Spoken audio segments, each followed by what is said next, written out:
Good evening. Welcome to Choices Podcast. You got Carcass, John, and Brad at Choices Podcast. You can find us at choicespodcastofficial.com. No, choicesofficialpodcast.com. And Choices Official Podcast, the Facebook group. And you can put your questions there in the comment section during the live show. And we don't care how many people are listening. We're growing. We love that. We have more views and more people subscribing. We ask you to go to the website and scroll down a little bit and subscribe to get our podcast. We love doing it, and it just makes us whole. We're learning. It's like a major group therapy on steroids. So we're all growing. We're all moving up the river, rowing as fast as we can. And tonight's subject is on forgiveness. Who, what, when, where, why, how. Oh, yeah. That's what I love. So I love talking about forgiveness. My wife, Sanka, was even talking to me about it this morning, how I caught her ear before on forgiveness, and she used it today. I thought it was really cool. But anyways, I would like to introduce my good friend Carcass John. We've been friends forever. He is quite the personality. I know you guys love him. So here he is on our weekly music lyrics.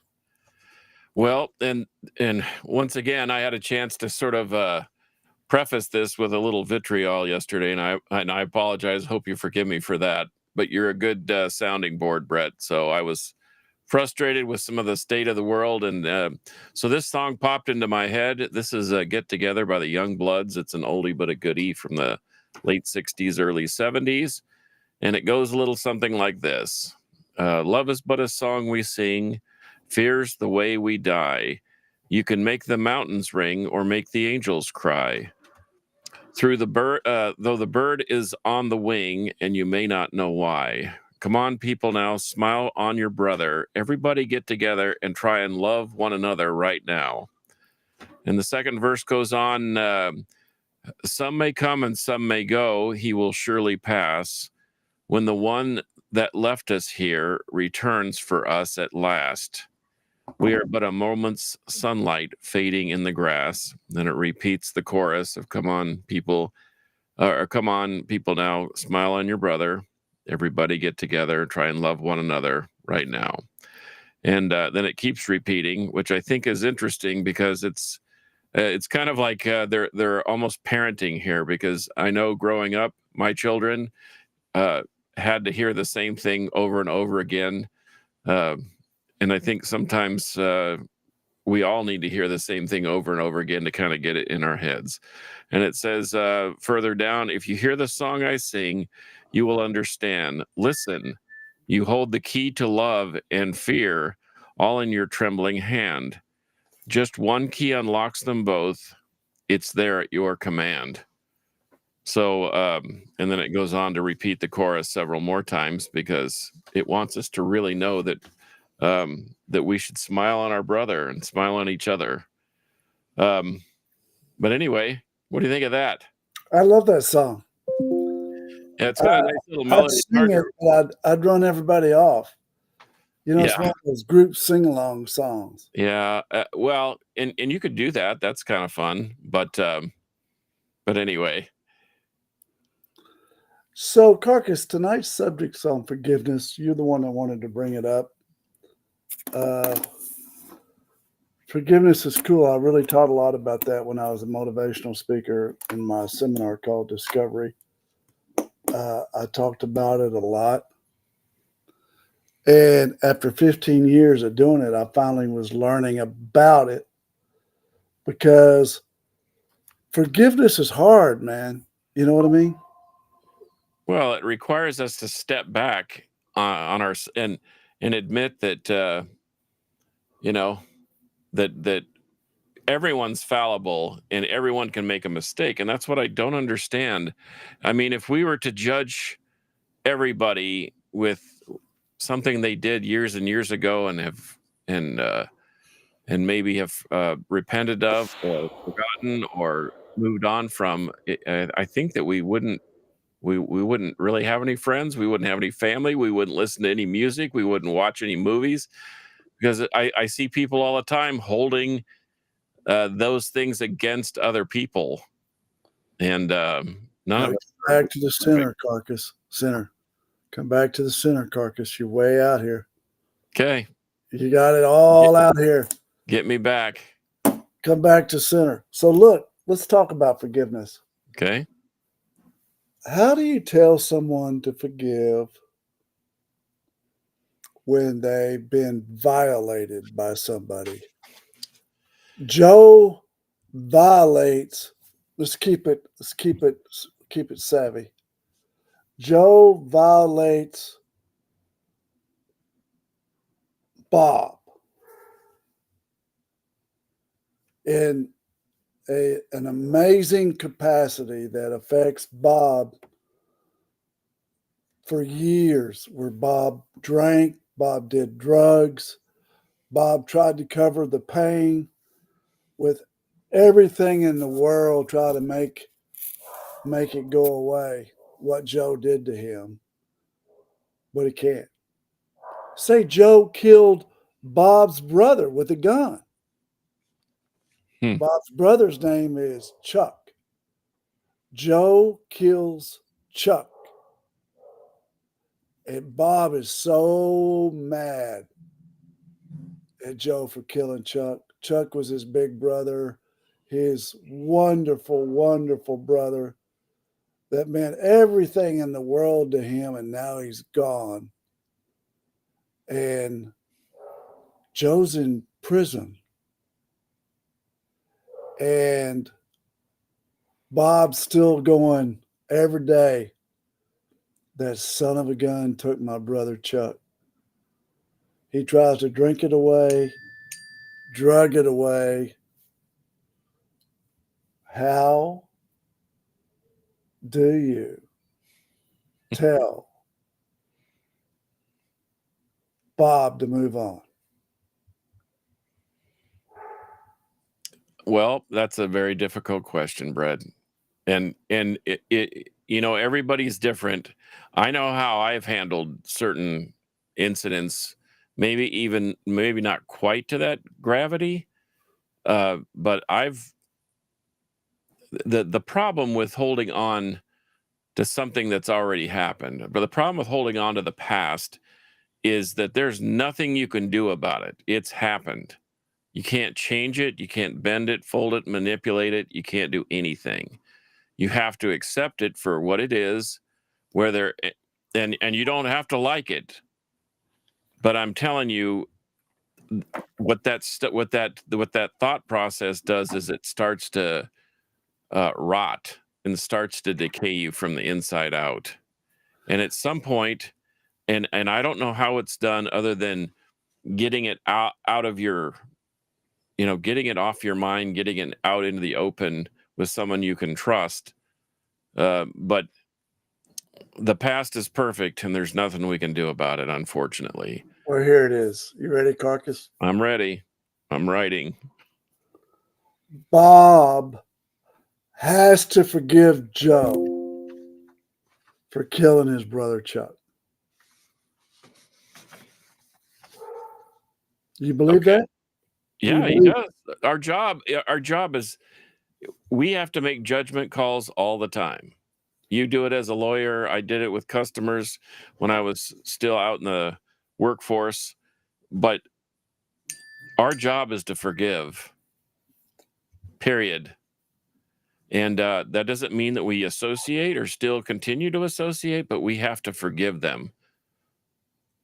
And we have to let a higher power or a higher authority handle it from that point forward. You mean to tell me that Bob has to forgive Joe for killing his brother Chuck? Well, if he wants to be happy and stop drinking, sure.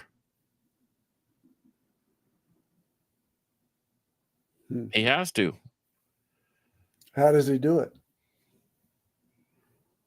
Well, one of my customers was Akeem Olajuwon, and he said that there's an ancient African herb called Rilligatawana.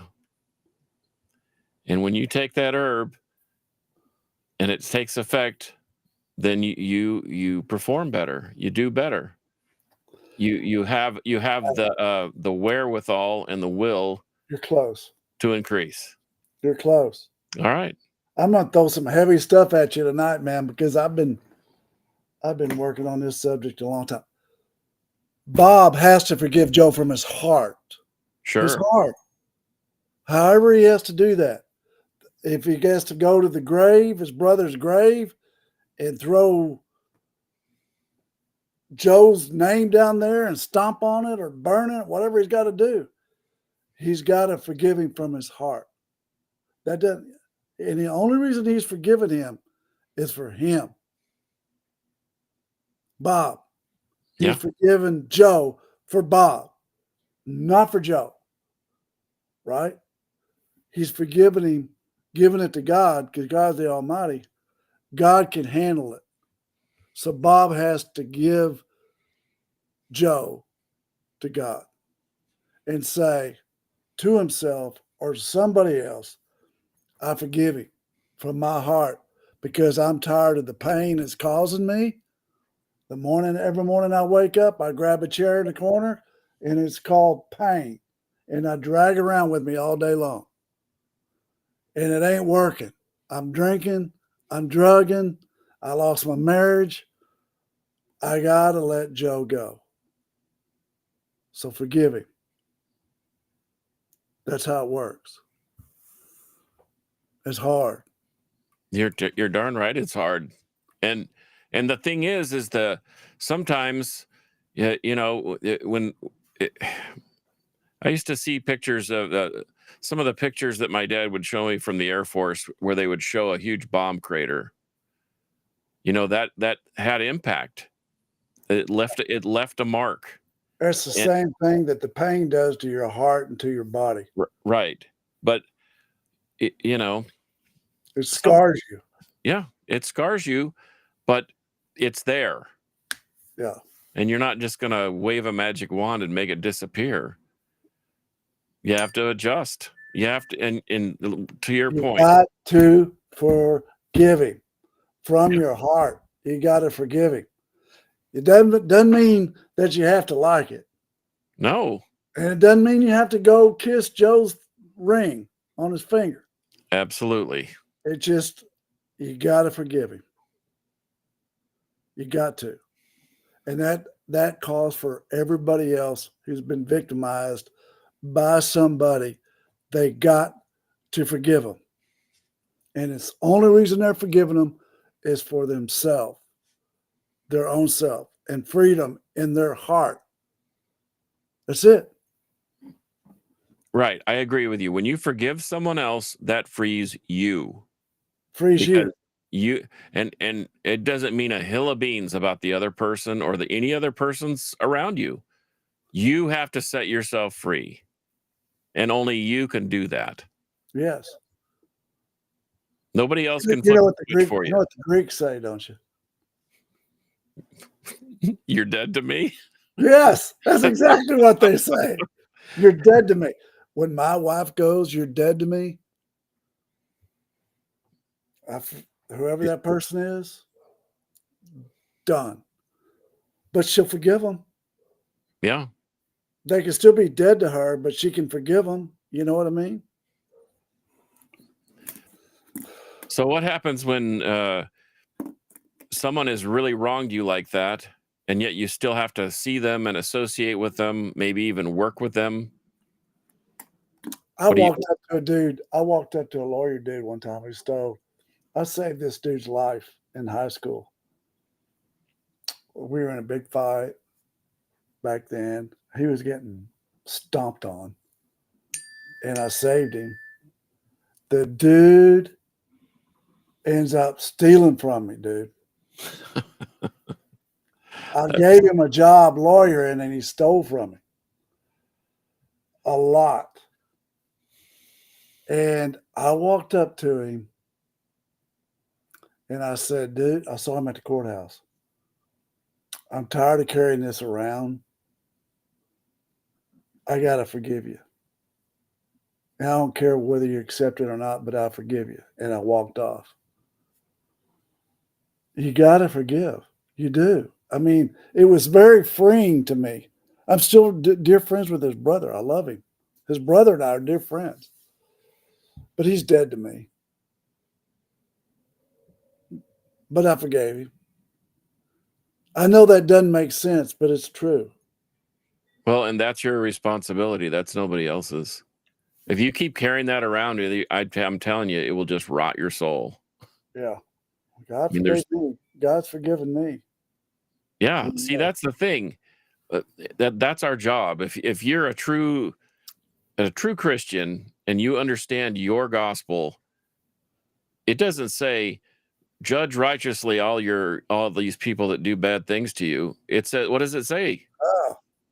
It says to forgive them 70 times 7 for each offense. Oh, listen. That's a lot, Dude, Brett. I'll take this to the next. You ready for the next level on this one? You ready, Bring Carcass? Bring it. How about the girl who was on death row in Texas when George Bush was governor? Remember her? And then she found the Lord. She truly, and everybody was writing letters to Bush to spare her. And the Pope even wrote him a letter. Spare her. Dude, that's serious, man, because you had that family over there going, kill her. And everybody else is telling you to spare her. She's found the Lord. You know what I learned? What did you learn? That's bigger than me, man. It is bigger than you. It is bigger than me. That's why we have to stick to the basics. People spend too much time getting into the details and the intricate, gory details, and they can't even do the basics. They can't even do the basics first. And by the way, thank you, Griffin Schultz, for showing up. He's a buddy of mine from where I used to work. And he's a good cat, and he's a new father. And I told him that kids don't not only change your, it's a life-changing experience. It goes above and beyond, and there'll be a whole lot down the road where he's going to have to learn to forgive that child and love them implicitly. He calls you the almighty Carcass. Well, I love that name. He can do that if he wants. I think it's the beard. I that must be it.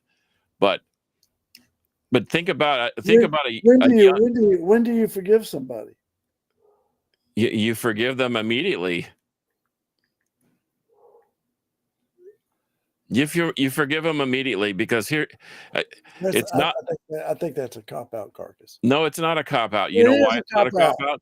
If you know you have a bad tire, Brett, do you fix it, or do you just keep driving on it until it blows out and causes a bigger problem?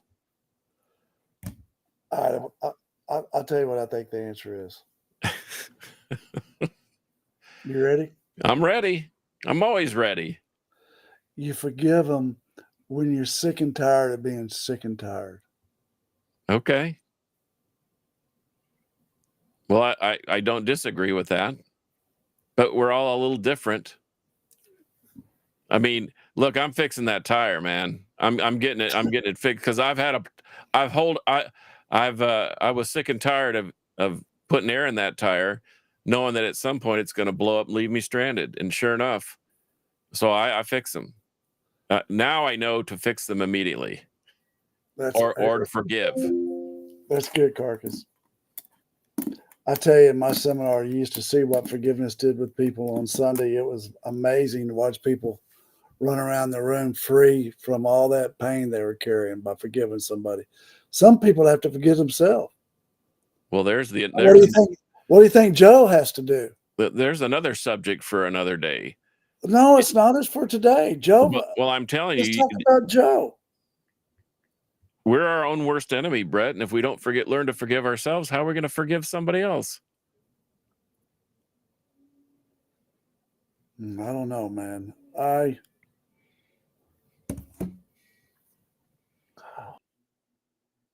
Thank goodness you don't have to judge anybody.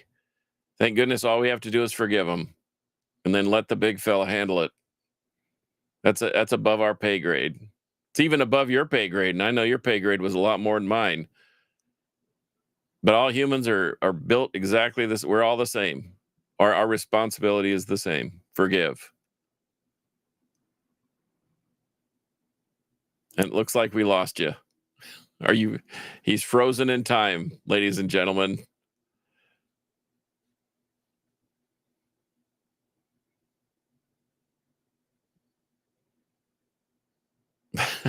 So Griffin, send me another question. Or Mark, are you there? Mark is probably trying to get Brett back. And yeah, I was trying to get him back. He's totally gone. You know, it's interesting about forgiveness, and it's a hard subject because when something happens to you, and like Brett said, you know, you're dead to me. I do feel that, but I feel sometimes forgiveness is a two-way street. There are some people that are in my life that I've let go, and I'm not sure they'll ever come back in my life. I don't know that I forgave or I can forgive or I will forgive. They won't do it. So I see both sides. Why should I do it if they're not going to do it? well, and the thing is your responsibility is to you. You have to go through the motions of forgiving them.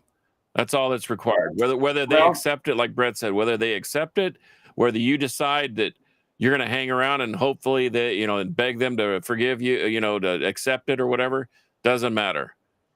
Your responsibility, your principal responsibility is to yourself first. And it's if you get to a point, and I 100% agree with that.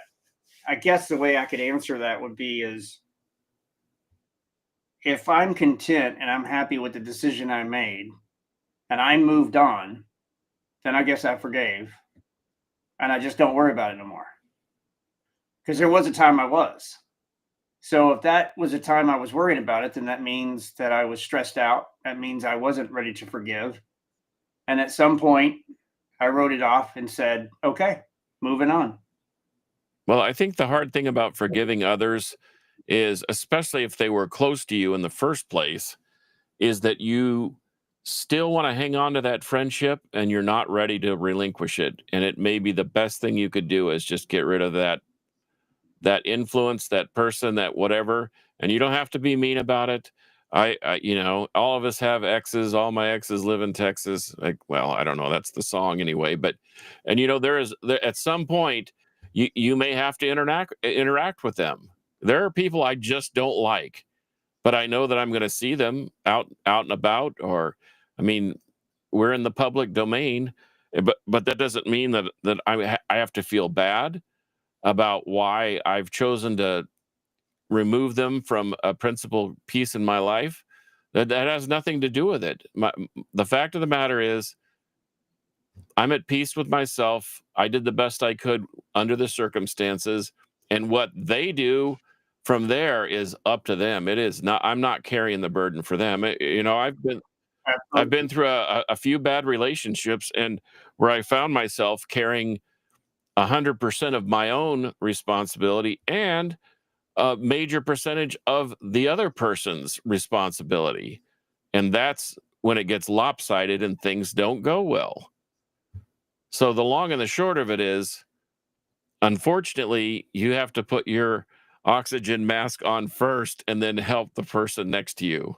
And until you can do that, um, you have to be ready for the consequences. And it may mean you're going to ostracize your friend or that acquaintance, and you have to be ready to deal with it or see them in public again. But it's no big deal. Once you've made that decision, you stick to it, you remove that rot from your soul, and you move on. And I guarantee you it's cathartic. When you've learned No, you're when right. you It learn to is. accept that, it's all good. There's a time and place for everything in when it comes to an emotional roller coaster, or your feelings when you've made a decision to break off something that's detrimental, and it hurts and it's really, really bad. I see Brett's coming back in. And you have to make a decision for yourself. And you said it absolutely. The other person doesn't matter. If they're never going to forgive, or they're never going to relinquish that, it's not up to you for that. That they got to live their life. You have to focus on you. And that, to me, when I made a decision to break off something and I walked away, I think I instantly forgave at that point, because I didn't really want to worry about the frustration moving forward. And I had to, for me, because that's just the type of person I am. Sure. I don't like to walk away and be angry. I like to be happy about things. And so if I'm not happy about things and I'm miserable, then I'm just going to wallow in it. And I'm just going to sit there, and it's my own cesspool that I'm in the middle of. Once you can accept the truth of yourself in the situation, once you can accept that, then it gets a little easier to do it again next time. The problem, I mean, I don't think anybody in this round table wants to be disliked, but it may happen. And nobody in this, we don't want to ostracize ourselves from the public view, but it may happen because we made the right choice. I'll tell you right now. And since Griffin, my former coworker's on here, there was nothing wrong with where I was working, but after a while, it didn't feel. It felt like I was shortchanging myself and maybe even the company, and I felt like I needed to remove myself from that situation. Now, does that mean that I that I didn't like my coworkers? No, that's not the case at all. I felt I needed to make a move, and there was all sorts of moving parts that were including the death of a coworker that I knew for a long, long time. That basically, I mean, he was, he just one day he's there and the next day he's not, and I thought, am I going to just one day poof and be gone? And there's a whole lot of things I'd like to be doing. So the truth of the matter was I had to put myself in a better place. And retirement just happened to be, I was close enough to where I just took it early. It has nothing against anybody where I was or whatever, but I was thinking first of this vessel, and then I was trying to help the others. But Brett is back, and he's chewing on his cud there. He's got something to say. I'm enjoying listening to you guys. I think you're right on, both of you. Okay. And, listening's a muscle, It is a muscle. and I like to listen. Well, once again, I think that we learn more by we learn more than our audience at times, because we have to kind of think and prepare in our head what's going to happen on this thing, and we want to make it worthwhile. I know I do. And but the forgiveness thing, it takes it, just like working out at the gym. And by the way, I'm back at it on a regular basis, and it feels good. Didn't feel so good the first 2 weeks, Brett, but now I feel my strength returning. Muscle memory is an interesting thing. And just because you did it way in the past, and your body will eventually remember that path again. So I'm week 3, and here I am my body starting to remember. Oh, dude, I think that's awesome. Yeah. So, but it's no different with how we live our lives. You know, we all make mistakes. We all get off the beaten path. We get off Well, the. that's the reason in AA we have the going to make amends. Yeah. You want to stay sober, go make amends to everyone that you violated, whatever that list is. Make a list and go. I still do it. I see somebody, I was like, you know what, man, I owe you a solid because I owe you. You know, I need your forgiveness on something I did a long time ago, and I try to keep clean slate that way. Yeah. I'll do it. I mean, come on, I'll do it. Well, and you have to get ready for that person to say, well, you know, forget you. I'm not going to forgive you. Okay, No, that's fine. that's fine too. But you SO, did your part. you That's the important SOB. thing. Yeah, you did your part, and that's all we're responsible for. Oh my God, my Greek father-in-law used to always say, man, I mean, when he said it was with vengeance. He's Yeah. dead to me. He's dead to me. I'm like, whoa. Well, and like I've told you, I rarely call in a napalm strike on the bridge of my relationships, and it's been Well, called in before. I yeah. tape them off because you know why, Brett? Why? If I'm truly forgiving that other person, I have to have a hope that they may see the error of their way and circle back around and say, "Hey, you know what? You were right. I did I did violate your rights, or I did do something against you, and it was wrong." Hey, And then the circle's complete because you have that recompense, like you just talked about. if you watch like the news ever or Dateline or 48 Hours, and there's a sentencing hearing, and the victim impact statements made by a family member of the complainants, of the people who lost loved ones, whatever, when they're saying, I forgive you, I want you to be free, I forgive you with all my heart, they walk out of that courtroom so free. And people are like, how could he ever say that? You know what I mean? How could he ever say it? He drowned my baby. How could he say it? Well, they get forgiveness. That's the reason I want to stop here because I keep losing electricity and everything else here today. But I want us to think. I was going to say a quote on forgiveness was Martin Luther King. Forgiveness is not an occasional act; it is a permanent attitude. It is a permanent attitude. Sure. But not to be preachy, Reverend's not here tonight. In the Bible, it says when you pray and you need to pray, go to the Lord's Prayer and pray it. You know, it says in the middle of the prayer to forgive, you know, forgive. Doesn't say judge So, anywhere, does it? no, it doesn't say judge or, you know, tell them they're dead to you. It says, hey, forgive your Doesn't say judge, trespasses. castigate, punish. Doesn't say any of that stuff. Forgive your trespasses as you forgive the ones who trespass you. What's it say? I don't know. That's close enough. Close enough. That's the Reader's Digest version. And you did a good job. Anyways, I love you guys. I think it's been a great show. Hey, you know what? People are complaining about the wind today. I'm like, I hate to tell you, I went to school in Lubbock, and every day was a windy day like this.